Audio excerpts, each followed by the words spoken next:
이번 시간에는 FSK를 조립해 보도록 하겠습니다.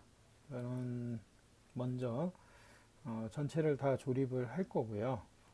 어, 전체를 조립한 다음에 여기 연결된 포인트 부분을 끊어 가지고 하나씩 확인을 하고, 그리고 나서 최종 결론까지 확인하는 것으로 진행하도록 하겠습니다.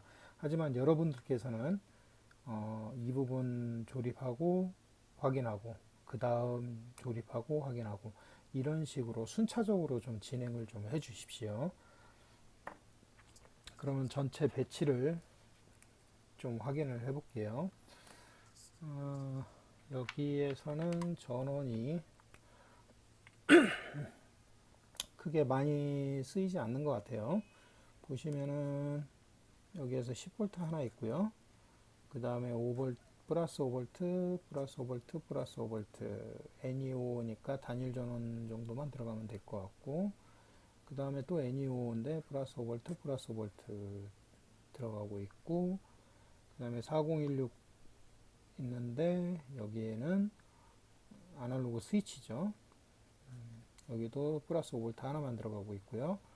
그리고 NEO 플러스 5V, 플러스 5V 해서 플러스 5V만 들어가고 있네요.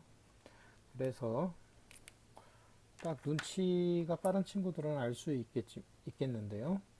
바로 블럭이 하나, 둘, 셋, 넷. 크게 네 블럭으로 나눠질 수 있고요. 여기까지 5개네요. 여기까지 5개인데, 이 부분은 파워 블락, 즉 플러스 10V의 전원이 들어가서 플러스 5V의 출력을 내는 레귤레이터 역할을 하네요.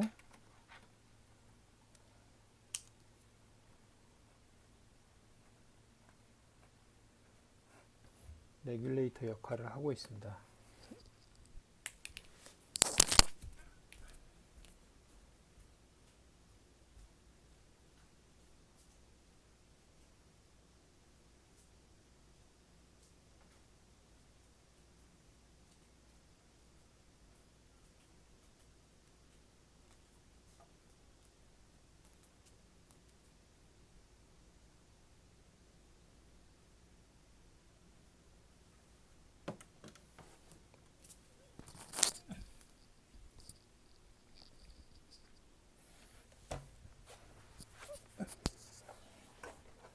이 부분에 대해서는 이상근 교수님께서 기본 강좌 시간에 해주셨던 부분인데요. 이 부분은 레귤레이터 역할을 한다는 걸 뻔히 알기 때문에 나중에 10V에서 5V로 출력이 바뀌는지만 확인하면 되겠죠. 그리고 여러분들께서는 기본적으로 여기 5V를 인가해서 시험을 하고 난 다음에 마지막에 이걸 꾸며서 해보는 것도 시간을 절약할 수 있는 방법 중에 하나일 것 같습니다. 이것 때문에 헤매고 있다 그러면은 시간이 너무 아까운게 되겠죠. 그래서 플러스 5V 단일 전원으로만 실험을 해도 되고요. 이 부분을 구현을 해 가지고 여기에서 사용하는 전원을 쓰셔도 되겠습니다. 그래서 그럼 보드에 제가 지금 요거는 마이너스 전원을 주로 썼기 때문에 요거는 아예 빼버리고, 이쪽 라인에는 이게 계속 흔들거리던데,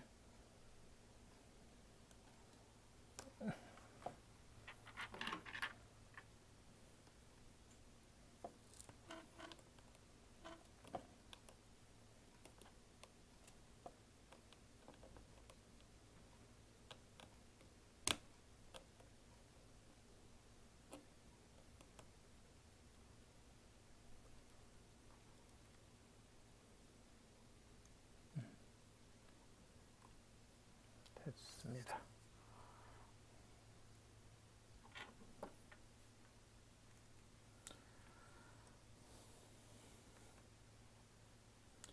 그래서 전원 설계를 해볼게요. 이쪽은 그라운드로 진행을 하면 되고요. 그리고 여기에 플러스 10V를 받으면은 여기 전부 다 10V가 되죠. 그러면은 계획을 다시 잡을게요. 이쪽 라인에 10V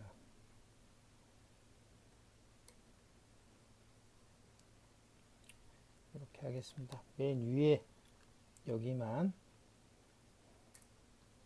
맨 위쪽 라인은 10V로 잡고요.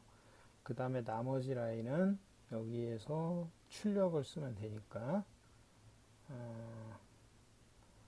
출력을 쓰면 되니까 거꾸로 레귤레이터를 여기에다가 만들어 가지고 출력을 이쪽에 5V로 공급을 해 주거나 해서 쓰셔도 되고요. 그게 정상적인 방법이죠.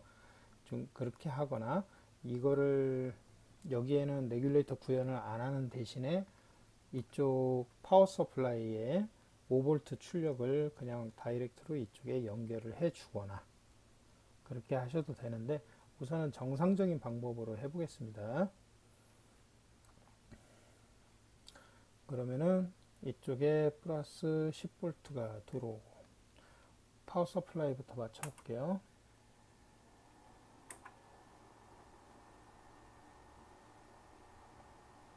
10V니까 대충 9.8V로 둘 다 맞춰 놓고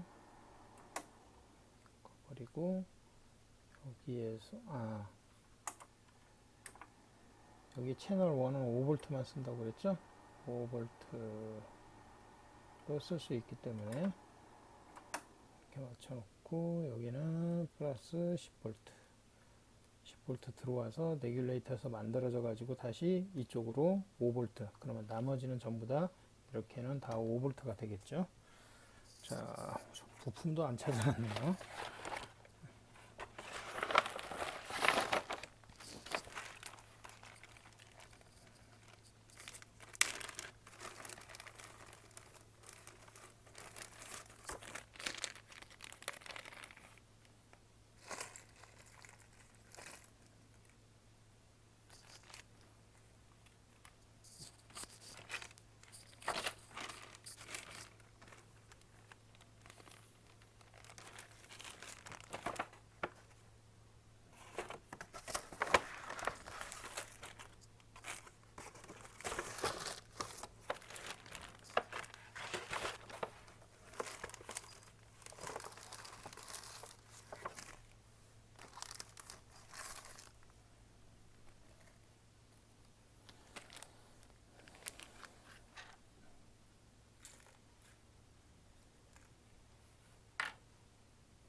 아이고 꺼내면서 몇 킬로인지 확인했어야 하는데 어디 보자. 가변장 여기 100kg 하나 100kg 둘 100kg 셋 100kg 3개 들어가네요. 그러면 이쪽에서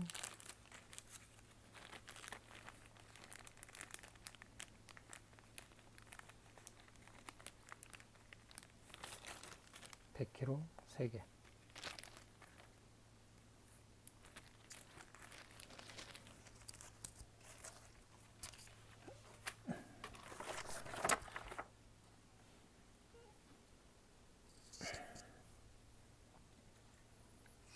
자 이제부터 전원 배치는 그렇게 됐고 이제 블럭 배치를 해야겠죠. 요거는 이제 이쪽 위에다가 하기로 했고요. 신호의 방향을 한번 확인해 보겠습니다. 여기서 뭔가 전원만 들어가고 있고 아웃풋만 있네요. 그러면 출력 방향이 이쪽 방향이 되겠네요. 이렇게 나와서 얘는 다시 트리거로 들어가고 아웃풋이 이쪽 방향으로 나오게 되어 있네요. 여기 SIG라는 이런 모양으로 되어 있죠. 이거는 넷네임이라고 합니다. 넷 NAME NAME 넷네임이라고 그래가지고 그러니까 이 네트 이런 것들을 다 네트라고 하잖아요. 이 선 여기에 그려져 있는 부품과 부품을 이어주는 그런 거를 네트라고 하는데 네트에 이름을 붙인 거예요. 그러니까 SIG라는 이름을 붙였다. 라는 거죠. 이 네트의 이름은 SIG다 라는 뜻이고, 이 신호가 이게 방향이 있죠. 이쪽 방향으로 나가는 방향이다. 이게 들어오는 방향이면 거꾸로 그려야겠죠. 그 다음에 SIG가 또 어디 있는 거니? 여기에 있네요. 이쪽에 있어 가지고 SIG 신호가 이쪽으로 들어가고 있다. 그러니까 이거와 이거는 서로 연결을 해야겠죠. 그러니까 그 부품이 여기 쭉 가서 이렇게 쭉 연결이 되어서 오는 그런 방향으로 되어 있고요. 그 다음에 이게 4016으로 들어와 가지고 A는 그라운드, B는 스위치로 이렇게 들어오게 되어 있고요.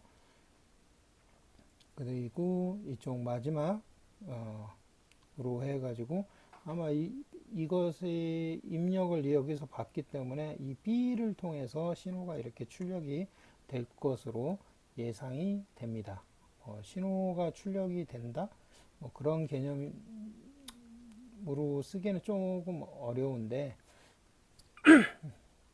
이거는 이렇습니다. 요거에 대한 회로를 간단하게 먼저 설명을 좀 드리고 진행을 하는 게 좋을 것 같네요. NEO 요거 자체는 일종의 발진기로 지금 구성이 되어 있어요. 이렇게만 보시죠. 요거는 그냥 일종의 발진기입니다. 교수님께서 여기 다이오드 들어가면은 뭐 단안정이라고 말씀하셨던 것 같고, 그 다음에 이쪽 출력하고 디스차지가 연결되어 있고, 이렇게 해서 트리거 쪽으로 다시 50kΩ을 통해서 연결이 되면은 어느 정도 일정한 출력이 발생을 한다라고 하셨던 게 저도 기억이 나네요. 그리고 어쨌든 이런 식으로 해서 발진기 형상을 구현을 하고 있습니다.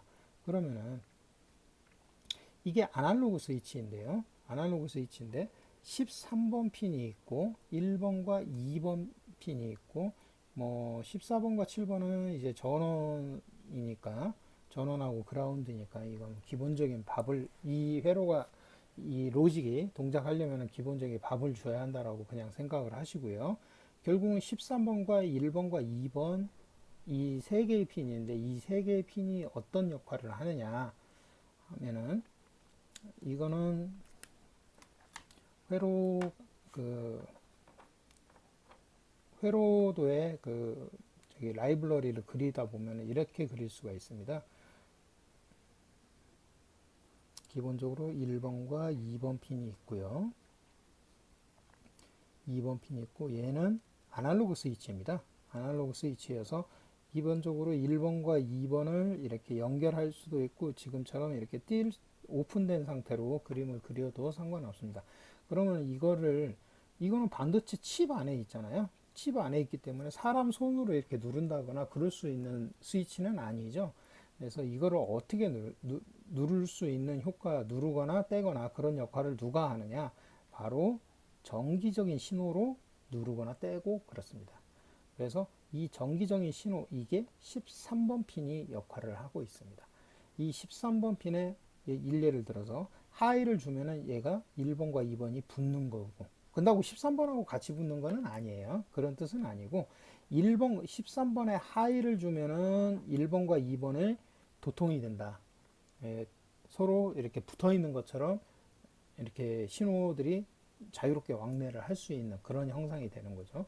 13번에 로우를 주면은 이렇게 오픈이 돼가지고 1번과 2번이 서로 떨어져 있는 거가 되는 거거든요.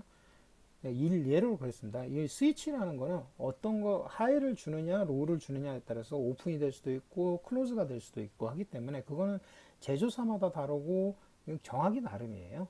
그거를 굳이 일일이 다 우리 사람들이 이렇게 부품에 대해서 다 그걸 기억할 필요는 전혀 없는 거거든요. 그거는 데이터 시트에 나와 있는 대로 내가 응용하고자 하는 어플리케이션, 내가 만들고자 하는 그런 것들에 맞게끔 이것들을 가져다가 그대로 적용을 하면 되는 거거든요. 그래서 굳이 이런 것까지 다 애워가면서 할 필요가 전혀 없는 거고요. 저도 이거는 애우지도 못하고 애울 자신도 없어요. 이거는 분명히 데이터시트에 그 제조사의 데이터시트에 나와 있는 대로 그대로만 움직여 주시면 되겠습니다. 그러니까 이런 스위치가 있다라고 했을 때 이 스위치를 어디에다가 쓸 수 있는 거니? 여러분들 옛날 그 요즘에는 이제 아파트에서 많이 사니까 그런 게 적은데 어, 옛날 대문 있는 집, 그 마당이나 대문 있는 집 같은 경우에는 집 안에서 대문을 열어줘야 할 때 안에서 이런 버튼을 꾹 눌러주죠. 꾹 눌러주게 되면 딸깍 소리가 나면서 대문이 쫙 열리게 되어 있잖아요. 바로 그런 데 쓸 수 있는 그런 스위치입니다. 그러니까 원격 제어가 필요한 경우에 이런 식으로 사용할 수 있습니다. 이 원격 제어를 하기 위해서 이런 스위치가 많이 나와 있죠. 그래서 이 스위치는 13번의 스위치 신호에 따라서 이 1번과 2번이 붙었다 떨어졌다 붙었다 떨어졌다 그렇게 하겠죠. 그러면은 가만히 회로를 봤을 때 이 1번과 2번이 여기에 물론 여기에도 스위치가 하나 또 있네요. 그렇죠? 스위치가 또 있는데 이거는 항상 붙어 있다라고 가정을 하고 이거는 이 스위치하고 이 스위치하고 헷갈리시면 안 됩니다. 이 스위치는 그냥 우리 사람이 하는 스위치는 그냥 이렇게 항상 붙어 있다라고 가정을 하고 여기에 A와 B 즉 1번과 2번이 붙을 경우도 있고 떨어진 경우 두 가지를 놓고 생각을 해봐야겠죠. 이 1번과 2번이 떨어져 있을 경우 지금처럼 이렇게 완전히 떨어져 있다라고 했을 때 이 2번 신호가 이쪽으로 넘어가지 못하죠. 그래서 이 2번에는 아무것도 없다라고 생각이 되기 때문에 이 단독으로만 바이브레이션을 걸리겠죠. 이 O 타이머에서 단독으로만 발진 역할을 할 겁니다. 그러면은 이번에는 A와 B가 서로 붙어 있을 경우 이렇게 붙어 있다라고 가정을 하면은 이 포인트에서 봤을 때 이 포인트에는 이렇게 해서 이쪽에 C가 걸려 있죠. 그 다음에 또 이쪽으로 해서 이쪽에도 C가 연결이 되죠. 이 포인트를 기준으로 봤을 때 그 C가 어디로 가느냐? 둘 다 그라운드로 빠지고 있죠. 그러면은 이거는 이렇게 병렬로 해서 그라운드로 해서 이렇게 연결이 되니까 병렬로 연결된 형상이 되겠죠. 캐패시터와 캐패시터가 병렬로 이렇게 붙어 있으면 용량이 어떻게 된다? 같은 용량일 경우에 곱하기 2가 되죠. 그러면은 결국에는 이 스위치가 붙어 있을 때는 이쪽에 붙어 있는 캐패시터 용량이 어떻게 된다? 0.002 마이크로패럿이 된다. 라는 거예요. 그래서 결국에는 이 회로의 이 종단, 이 부분이 제일 중요한 겁니다. 이 부분에 의해서, 그러니까 결국은 어떻게 되느냐. 요 SIG 신호에 의해서 여기가 이쪽 부분이 여기가 캐패시터가 0.001 마이크로패럿이 되기도 하고 0.002 마이크로패럿이 되기도 한다는 얘기가 되겠죠. 그러니까 캐패시터가 하나일 때도 있고 두 개일 때도 있고 하나일 때도 있고 두 개일 때도 있고 그러면은 캐패시터 용량 값이 작아지면은 여기에서 나오는 출력 값이 주파수가 바뀌어요. 용량 값이 이렇게 서로 달라지면은 주파수가 바뀌어요. 달라지는 게 아날로그적으로 용량이 0.00이니까 1 나노페럿하고 2 나노페럿이네요. 소수점이 너무 많으니까 쉽게 부를게요. 1 나노와 2 나노페럿이 있는데 1 나노페럿에서 2 나노페럿으로 이렇게 아날로그적으로 이렇게 스무드하게 이렇게 움직이느냐? 그게 아니죠. 얘는 스위치는 단순히 온 오프 이런 식으로 움직이기 때문에 얘가 어떻게 1나노에서 2나노로 그냥 바로 점핑을 한다는 얘기죠. 아날로그적으로 서로 연결이 안 돼 있고 이렇게 바로 점핑을 하게 됩니다. 바로 점핑을 한다는 얘기는 여기서 나오는 주파수 출력이 어떤 높은 주파수가 나오기도 할 테고 스펙트럼 그림에서 봤을 때 높은 주파수가 나오기도 할 테고 갑자기 낮은 주파수가 나오기도 할 테고 이렇게 서로 왔다 갔다 한다는 얘기가 될 거예요. 그래서 주파수가 이렇게 두 가지의 성분의 주파수가 출력이 될 겁니다. 그 주파수는 뭐 2배가 될 수도 있고 뭐 1.2배가 될 수도 있고 그거는 확인을 좀 해봐야겠죠.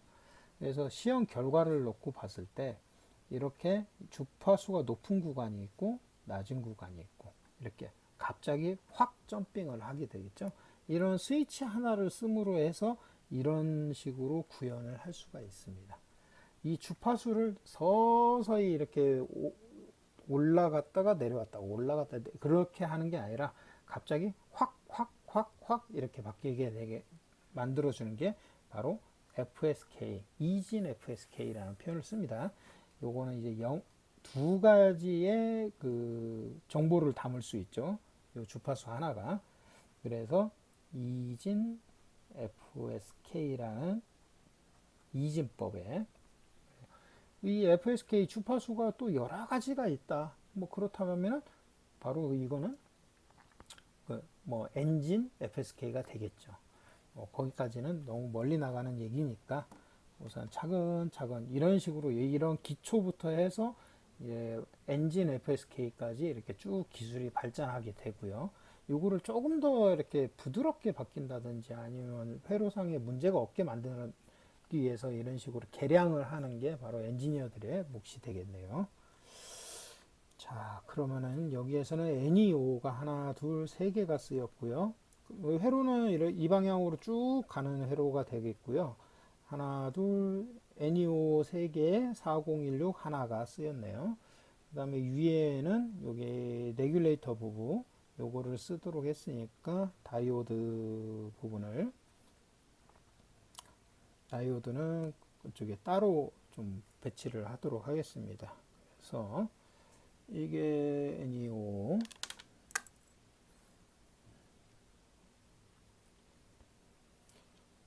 NEO에 이쪽에 회로가 조금 있으니까 앞에를 약간만 띄어서 11번 요 라인에 배치를 해볼게요.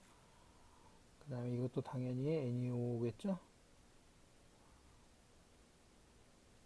여기에는 앞쪽에 회로가 조금 그나마 적으니까 여기에는 21번에 배치를 좀 해보도록 하겠습니다. 그 다음에 4016, 네, 4016은 31번에 배치를 하도록 하겠습니다.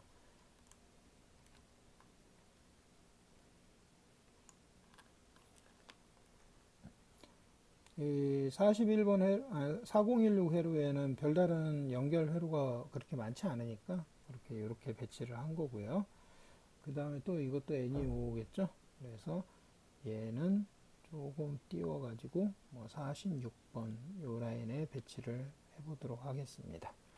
이렇게 하셔도 되고 아니면은 조금 더 띄엄띄엄 하셔도 되니까 요거는 51번 라인에 배치하고 5칸씩만 어이구.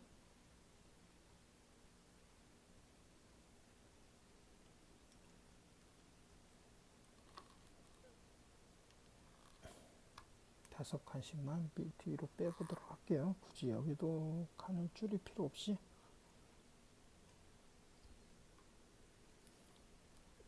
이렇게 해서 5칸씩만 옮겨봤습니다.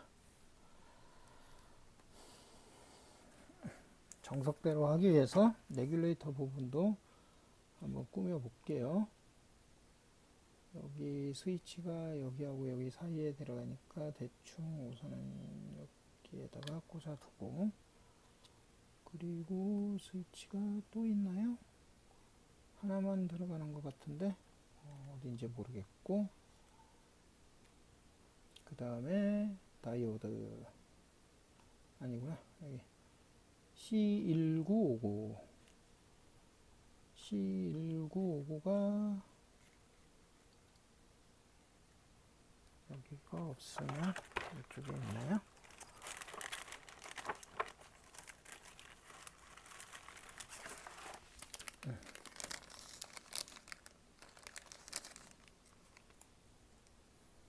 C1959.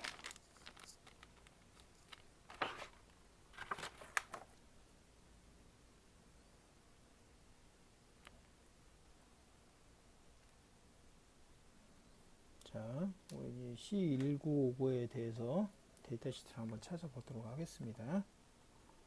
이게 화면이 잘 보이실는지 모르겠네요.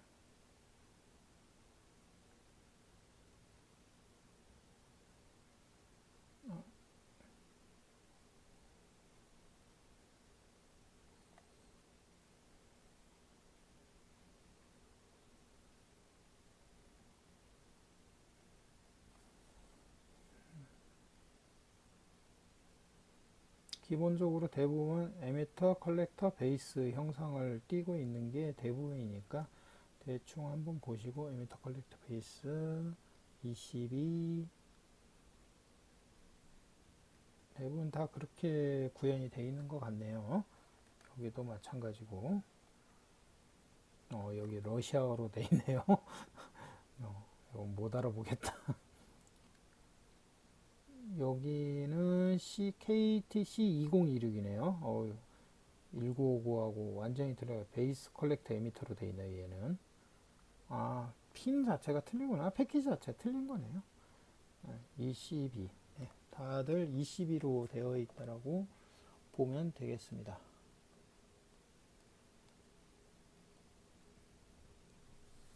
그러면은 ECB니까 저는 이쪽에 저도 지금도 헷갈리기 때문에 가끔 이렇게 E, B, C죠. ECB 그러니까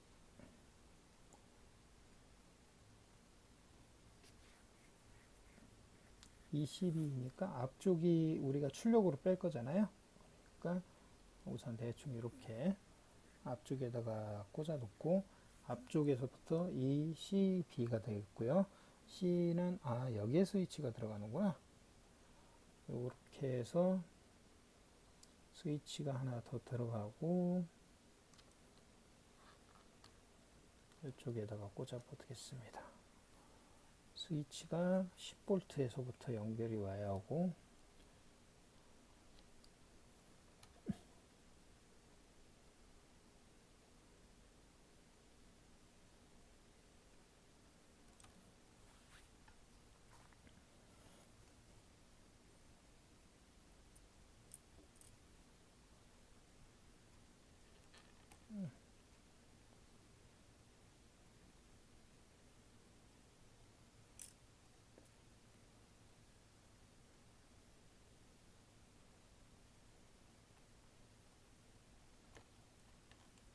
이렇게 10V로 연결을 해야 하고 그라운드는 연결할 필요가 없겠네요.